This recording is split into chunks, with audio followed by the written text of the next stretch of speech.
ఇవాళ 2 ఏళ్లలో కూటమి ప్రభుత్వం అధికారంలోకి వచ్చిన తర్వాత పౌర విమానయాన శాఖ మంత్రిగా రామ్మోహన్ రెడ్డి గారు ఉన్నారు. మొత్తం పనులన్నీ చకచక జరిగిపోయి ప్రారంభోత్సవానికి సిద్ధంగా ఉన్న ఈ తరుణంలో ఏ రకంగా అయినా సరే క్రెడిట్ తీసుకోవాలన్న ప్రయత్నంలో వైసీపీ చేస్తుంది కదా. కానీ ప్రజలందరికీ, ఆ ప్రాంత ప్రజలకే కాదు, రాష్ట్రం మొత్తం అందరికీ తెలుసు కదా ఏం జరిగింది ఏంటి అనేది. ఏం చెప్తారు సార్? సార్, ముందుగా మీకు ప్యానల్ ఉన్నటువంటి పెద్దలందరికీ హృదయపూర్వక నమస్కారం. ఏం చెప్పమంటారు? క్రెడిట్ కోసం పాకులాడుతూ, క్రెడిట్ చోరీకి పాల్పడుతూ ఆయన చెప్పే అబద్ధాలకి అసలు తెలుగు నిఘంటువులో మాటలు దొరకట్లేదు. నిన్ననే లోకేష్ గారు క్లియర్ గా చెప్పారు, స్వాతంత్ర్యం గాంధీ తాత తీసుకురాలేదు, మా తాత రాజారెడ్డి తీసుకొచ్చాడని కూడా చెప్తాడు జగన్మోహన్ రెడ్డి అని చెప్పారు.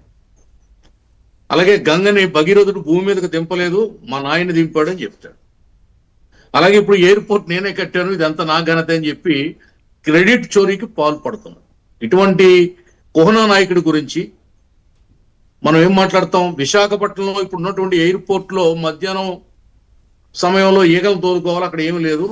అలాంటిది ఆ భోగాపురంలో ఎర్ర బస్ కూడా తిరగని ఊర్లో ఎయిర్పోర్ట్ ఏంటి అని ఆ రోజు హేళన చేశాడు, ఎగతాళి చేశాడు. చంద్రబాబు నాయుడు గారి నిర్ణయాన్ని ప్రతిపక్షంలో ఉండి తప్పు పట్టాడు.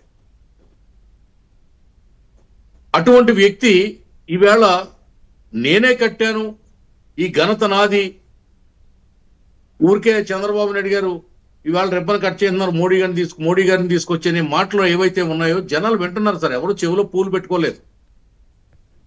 ఎవరు నమ్ముతారు ఈయన మాటలు? చంద్రబాబు నాయుడు గారు ముఖ్యమంత్రిగా ఉన్నప్పుడు ఆయన మానస పుత్రి ఈ భోగాపురం ఎయిర్పోర్ట్ అనేది. హైదరాబాద్ లో రాజీవ్ గాంధీ ఇంటర్నేషనల్ ఎయిర్పోర్ట్ ను తలదన్నే ఎయిర్పోర్ట్ కావాలి విభజిత ఆంధ్రప్రదేశ్ కి. జరిగిన అన్యాయాన్ని మనం జయించుకుంటూ వెళ్ళాలి అని ఆ భోగాపురం ఎయిర్పోర్ట్ కి అంకురార్పణ చేసి, ఆలోచన చేసి, శంకుస్థాపన చేసింది చంద్రబాబు నాయుడు గారు. భూసేకరణ చేసింది చంద్రబాబు నాయుడు గారు. ఆలోచన పుట్టింది చంద్రబాబు నాయుడు గారు మేధస్సులో నుండి. దాన్ని అధికారంలోకి వచ్చి 4 ఏళ్లు పక్కన పెట్టాడు. జిఎంఆర్ ని మార్చాలని చూశాడు. ఏదైతే చంద్రబాబు నాయుడు గారు జిఎంఆర్ కి ఆ కాంట్రాక్ట్ ఇచ్చారో ఆయన్ని మార్చాలని బ్లాక్మెయిల్ చేసి, రకరకాలుగా వేధించి 4 ఏళ్ల తర్వాత మళ్ళీ దానికి శంకుస్థాపనని కొబ్బరికాయ కొట్టాడు, హంగామా చేశాడు. ఎక్కడైనా ఎంగిలి విస్తరణలో ఎవరైనా అన్నం తింటారండి?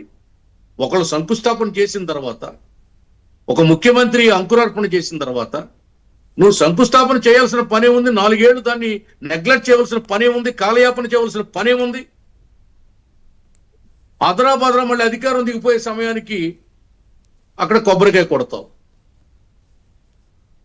ఇటువంటి రాష్ట్ర వినాశనాన్ని కోరుకునే వ్యక్తి ముఖ్యమంత్రిగా ఉన్నాడు కాబట్టే ప్రజలు ఇటువంటి వ్యక్తి ఉంటే రాష్ట్రం బాగుపడదు, ఎన్నటికీ రాష్ట్రానికి ఒక ఎయిర్పోర్ట్ రాదు, లేకపోతే ఒక రైల్వే జోన్ రాదు, ఒక రాజధాని రాదు, ఒక పోలవరం రాదు, ఒక ప్రాజెక్టులు రావు, పెట్టుబడులు రావు అని నిర్ణయించుకుని భవిష్యత్ తరాల భవితవ్యాన్ని దృష్టిలో పెట్టుకుని ఇవాళ ఎన్నికల్లో 11 సీట్లకు ప్రతిపక్ష హోదా కూడా ఇవ్వకుండా ఇన్ని మూలలు కూర్చోబెట్టారు. దాన్ని గ్రహించి కూడా ఆలోచించుకోకుండా అనాలోచితంగా మళ్ళీ వేళ క్రెడిట్ చోరీ జరుగుతుంది, చంద్రబాబు నాయుడు గారు ఏమీ చేయలేదు, నేనే చేశానని చెప్తున్నాడు. ఏం చేశాడండి? 26% పనులు అతని హయాంలో జరిగినాయి. 2 ఏళ్లలో 100కి 150% పనులు పూర్తి చేసి ఈవేళ భోగాపురం వీపుపై విదేశాల ఇంటర్నేషనల్ విమానం మోగబోతుంది. ఇది తెలుగు జాతికి గర్వకారణం.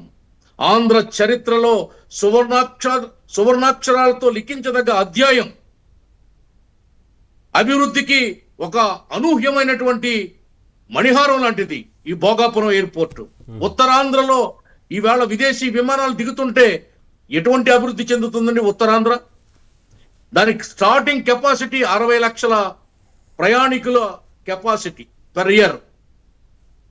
రాబోయే రోజుల్లో 4 కోట్ల కెపాసిటీ, రాను పోను కెపాసిటీ, ప్రయాణికులు కావచ్చు, లేకపోతే లగేజ్ కావచ్చు, ఇంకోటి కావచ్చు. ఇంత పెద్ద ఇంటర్నేషనల్ ఎయిర్పోర్ట్ ని ఒక దార్శనికుడు అభివృద్ధి ప్రియుడు, పరిపాలనా దక్షుడు, కాకలు తీరిన రాజకీయ యోధుడు చంద్రబాబు నాయుడు గారికి తప్ప ఎవ్వరికీ సాధ్యం కాదు. రైతు భరోసా కేంద్రాలు కట్టలేకపోయావు, అంగన్వాడీ బిల్డింగ్లు కట్టలేకపోయావు, ఒక రోడ్డు వేయలేకపోయావు, రోడ్డు గుంత పూడ్చలేకపోయావు. సరే ఆనంద్ సార్ గారు, ఓకే, డిస్కస్ చేద్దాం. అవన్నీ ఉన్నాయి కాబట్టి ప్రజలు గమనించే గత ఎన్నికల్లో ఏ రకంగా పూర్తిగా 100% ఈ భోగాపురం ఎయిర్పోర్ట్ అనేది చంద్రబాబు నాయుడు గారి మానస పుత్రిక. ఆయన మస్తిష్కంలోంచి పుట్టినటువంటి మహోన్నతమైనటువంటి ఆలోచన ఇది. ఖచ్చితంగా తెలుగుదేశం పార్టీకి, చంద్రబాబు నాయుడు గారికి సొంతం ఈ క్రెడిట్ అనేది. ఎవరి ప్రమేయం ఇందులో లేదు. 2 ఏళ్లలో ఒక ఇంటర్నేషనల్ ఎయిర్పోర్ట్ కట్టిన ఘనత, చరిత్ర నభూతోన్న భవిష్యత్తు ఒక్క తెలుగుదేశం పార్టీకే దక్కుతుంది, చంద్రబాబు నాయుడు గారికి దక్కుతుంది, కూటమి ప్రభుత్వానికే దక్కుతుంది. నోరు మూసుకో జగన్మోహన్ రెడ్డి, ఎక్కువ మాట్లాడొద్దని హెచ్చరిస్తున్నాం మీ ద్వారా. సైదా గారితో మాట్లాడదాం.